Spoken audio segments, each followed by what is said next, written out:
उनको कैसे क्या करना है, ठीक है। और जो आपने अगर कुछ फिर से बनाया हो तो वो, उसके बाद बच्चों इंटरव्यू के बच्चों के लिए क्लासेस इस तरीके से रहेंगे कि पहले कुछ क्लासेस होंगी, उनको पहले पढ़ाया जाएगा, बताया जाएगा डेप्थ तैयार करने के लिए, और भी ऑप्शनल हॉबीज वगैरह के बारे में। उसके बाद फिर उनके मॉक इंटरव्यू ली जाएंगी। और फिर जो अब बच्चे 69th मेंस दे रहे हैं वो, और इन जनरल अगर किन्हीं का कोई क्वेश्चन है तो वो पूछ सकते हैं। क्योंकि आज ही ओपन सेशन है तो आप लोगों के लिए मंच खुला हुआ है।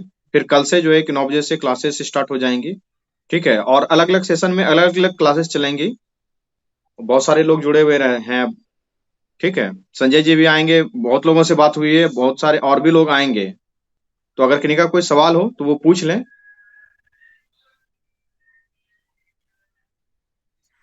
सर हॉबी रिलेटेड क्वेश्चन था, समझ में नहीं आ रहा है कि हॉबी क्या रखा जाए।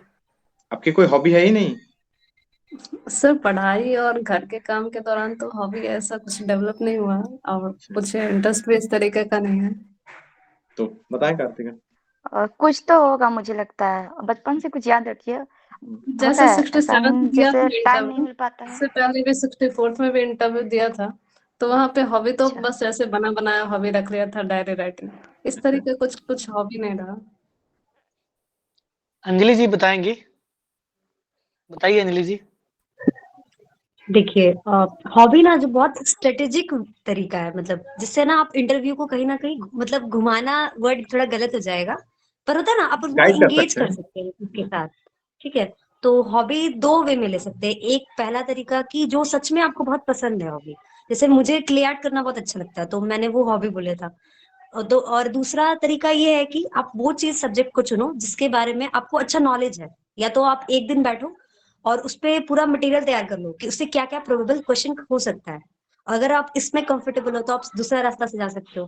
तो ये दो तरीका है। और अगर आपका हॉबी इंटरेस्टिंग होगा ना तो इंटरव्यू जो है वो इंटरेस्ट लेंगे, और कहीं ना कहीं वो रिवॉल्व कर जाएगा आपका इंटरव्यू। जैसे 66 वाले में एक थी, उनका नाम मैं भूल गई। वो ना मंडला आर्ट बोली थी तो उनको काफी इंटरेस्टिंग लगा, वहीं से उनको आइडिया आया कि हम क्ले आर्ट क्यों नहीं बोले। मंडला आर्ट में ना उनसे पूछा गया कि सर्कल का आप एरिया बताइए। ठीक है, सर्कल और इस तरह ज्योमेट्रिक नॉर्मल मैथ्स का क्वेश्चन पूछ दिया गया था। तो सोचिए कितना इजी उनका हो गया। तो इसी तरह आप हॉबी जो भी चुनिए, वो मतलब आपको उसको पकड़ होना चाहिए, और जेनुअनली या तो इंटरेस्ट हो, नहीं तो फिर आपको पूरा अच्छा से भयानक उसका नॉलेज होना चाहिए कि आप मतलब कुछ भी इंटरव्यू पूछे आप उनको टैकल कर सको। बिल्कुल। तो ये मेरा सजेशन है। और और मैं तो यही डिफरेंट बोलूंगी। टॉपिक भी कर सकते हो। और तीसरा एक चीज बोलूंगी मैं, कि वो लोग ये भी पूछ सकते हैं कि आपकी हॉबी की मतलब एडमिनिस्ट्रेशन में क्या यूज है। जैसे कि अगर आप सिंगर हैं तो आप ये कर सकते हैं कि आप लोगों को जागरूक कर सकते हैं। या फिर मेरा था clay art from waste material, तो हम घर की चीजों से कुछ ना कुछ बनाते थे। तो ये भी बहुत, अभी चूंकि वेस्ट जो है एक बहुत प्रॉब्लम हो रहा है, लैंडफिल्स हो रहा है, तो ये सब एक मेजर इशू है। तो इस तरह कहीं ना कहीं आप लिंक्ड भी कर सकते हैं कि हॉबी का किस तरह से एडमिनिस्ट्रेशन, इन्वायरमेंट, मतलब डिफरेंट मल्टीपल डायमेंशन में किस तरह से वो एक हेल्पफुल चीज है। जैसे डायरी राइटिंग है तो उसका एक पॉजिटिव ये चीज है कि सब कुछ आप उसमें शेड्यूल्ड होता है, आप लिखते हो, तो कहीं ना कहीं इंपॉर्टेंट चीज है आपकी मिस नहीं होती है। तो ये सब है, तो आप आराम से एक दिन जब नोट्स मैंने लीजिए तो क्या है। जब मैंने डायरी राइटिंग बोली वहां पर, तो उन्होंने कहा कि ये तो मैक्सिमम लोगों का होता है। तो फिर आप कैसे डायरी राइटिंग करते हैं, वो नहीं मतलब नहीं ज्यादा नहीं, इंटरेस्ट। देखिए मैं तो नहीं तो क्लियरली आप कहता हूँ, बोलिए ना, मेरा क्या हो मेरा गया। इस पे क्लियर स्टैंड है। डायरी राइटिंग प्लीज ना बोलें, वो एकदम आर्टिफिशियल है, वो बना बनाया है ही। कोचिंग वालों ने, पटना में कुछ इंस्टीट्यूट था, मैं जानता हूँ, मैं नाम नहीं आप बोल सकता हूँ। उन लोगों ने क्या किया कि सबको डायरी राइटिंग, सबको डायरी राइटिंग। अब इंटरव्यू बोर्ड को भी पता चलने लगा कि ये लोग तो कहीं ना कहीं से सीख के आया है डायरी राइटिंग, कुछ नहीं तो डायरी राइटिंग। तो बिल्कुल इसको बंद कीजिए, दूसरा कुछ है उसको ढूंढिए। और हॉबी अगर नहीं भी है तो क्रिएट किया जा सकता है, ऐसी कोई बड़ी बात नहीं, हॉबी बहुत छोटी चीजें होती सर है। सर मेरे को लगता है ना कि अगर डायरी राइटिंग भी अगर बोले और हमारे पास कुछ इनोवेटिव पॉइंट्स हो तो हम वहाँ पे तो लीड ले सकते हैं। क्योंकि अगर उन्होंने कुछ क्ले आर्ट मतलब लाइक उन्होंने बोला तो उनको तो क्ले आर्ट का पूरा नॉलेज था। लेकिन अगर इन्होंने कोई नया आर्ट फॉर्म इंट्रोड्यूस कर दिया तो फिर वो फंस फंस सकती हैं, नया कैंडिडेट फंस जाएगा आर्ट में।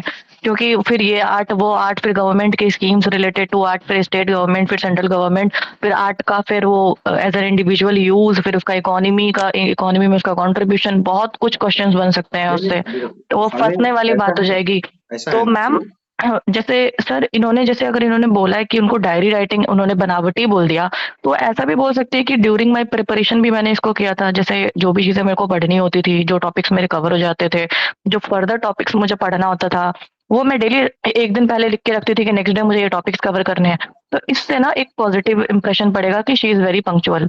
वो अपने काम को लेके बहुत डेडिकेटेड है, बहुत पंक्चुअल है। और सर ये भी लिख सकती हैं, जैसे अगर इन्होंने एडमिनिस्ट्रेशन में अगर इसका यूज़ पूछ लिया, तो क्योंकि एडमिनिस्ट्रेशन एक खुद में एक डायनामिक टर्म है बहुत, और बहुत सारी मीटिंग्स और पब्लिक डीलिंग्स होती हैं और बहुत सारी चीज़ें होती हैं। तो उसमें सर ये मेंशन कर सकती है कि मेरा ये टाइमिंग ये स्लॉट इस काम के लिए है, ये स्लॉट पर्टिकुलर इस टाइम इस काम के लिए है। तो मैं मेंशन करती हूँ, मैं लिखती हूँ, जिससे मेरी पंक्चुअलिटी भी बनी रहती है और मैं कोई भी काम को मिस नहीं करती हूँ। तो ये मुझे अच्छा लगता है। नहीं तो देखो, इससे ना सर डायरी राइटिंग नहीं फँसेंगे फिर वो। नहीं मैं फंसने के लिए नहीं सर कह मुझे रहा कुछ क्वेश्चन था सर। हूँ। एक मिनट इनका मैं डील कर लेना उसके बाद। एक्चुअली है क्या ना शालिनी, तुम दिल्ली से हो, बिहार के बीपीएससी के बारे में बहुत ज्यादा तो मतलब कि अच्छी है नहीं। तुम बहुत अच्छे से डील की कि अगर तुमको डायरी राइटिंग दे दिया जाएगा तुम बहुत अच्छे से डील कर लोगे। बच्चे को इसी तरीके से बताया भी जाता है क्लासेस में। लेकिन हर बच्चे जब जाके ये डायरी राइटिंग में यही बात बोलने लगते हैं ना कि सर मैं प्रशासन में यूज कर सकता हूँ, मैं इसके लिए पंचुअल रहता हूँ, तो फिर उनको लगता है यार रिपीटेशन हो रहा है। बच्चे कहीं ना कहीं से सीख के आए हैं, और मैक्सिमम यस बच्चे जो एग्जैक्टली, यही बात तो वहां भी हुआ। सर ये वहां यही उन्होंने चीज कहा, ये सर मैं प्रैक्टिकल वहां एक्सपीरियंस उन्होंने है। कहा कि इससे पहले जो सर बच्चे आए उन्होंने भी डायरी राइटिंग ही कहा, आप भी डायरी राइटिंग ही कह हाँ रहे हाँ, हैं। इसीलिए मैं चूंकि पढ़ा रहा हूँ, बच्चों से मिलते रहता हूँ, तो मेरा ये बिहार में रहने का अनुभव है कि हाँ ऐसा बीपीएससी में होता है। तो ये प्रैक्टिकल एक्सपीरियंस है। बाद बाकी साल तुम बताई बहुत अच्छा हो, इसमें कोई डाउट नहीं है। नहीं ठीक है। नहीं सर, इनका मैं तो शालिनी बस जी का आइडिया इसीलिए थोड़ा बोल रही थी इनोवेटिव है। सर। हाँ बहुत सर इनोवेटिव मैं तो आइडिया बस था। इसीलिए बोल रही थी ना सर कि उनको नया वो कुछ वो नहीं करना पड़ेगा, क्योंकि सर इस पॉइंट ऑफ टाइम पे हम नया इनोवेशन नहीं कर सकते कुछ भी। This is the last step. तो जो अभी अभी हम है, समय बचपन है, से लेके एक अभी तक महीने के जो हम आसपास समय हैं है। वही हमें प्रेजेंट करना है।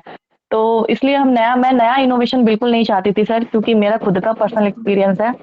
मेरे 96 मार्क्स आए वो ठीक है, लेकिन मैंने कुछ भी नहीं किया था। जो मैं हूँ, जो मैं बचपन से थी, मैंने वही प्रेजेंट किया सामने। और मैंने 2-3 जगह सॉरी भी बोला था जहाँ पे मुझे क्वेश्चन के आंसर्स नहीं आए थे। उन्होंने मुझसे इसरो से रिलेटेड एक क्वेश्चन पूछा, मुझे उसका कोई लिंक किसी भी चीज से नहीं दिख रहा था, बट फिर भी they asked a question related to ISRO. मैंने वहाँ पे सॉरी बोला, मैंने वहाँ पे सॉरी सिंपली बोला, बहुत स्माइल के साथ बोला।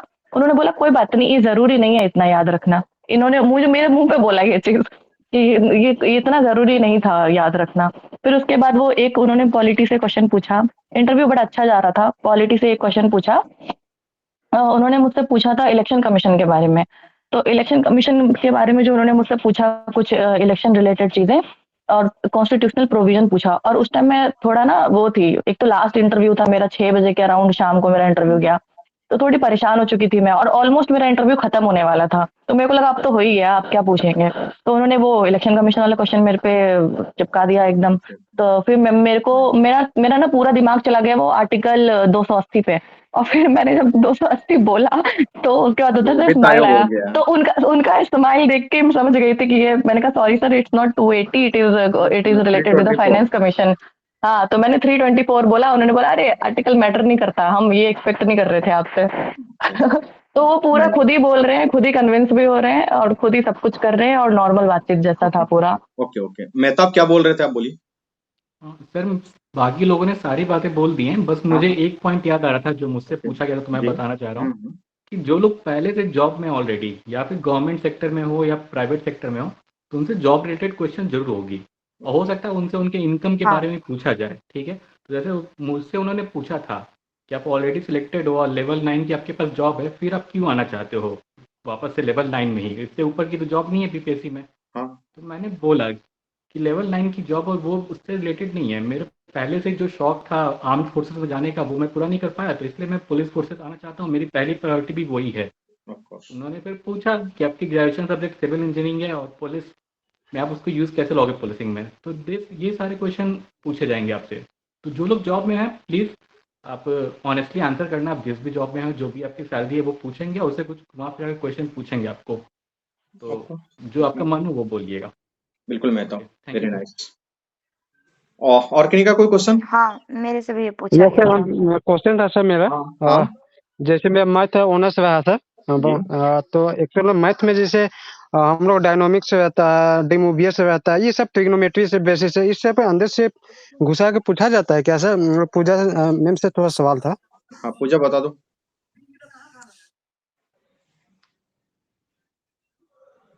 पूजा है क्या?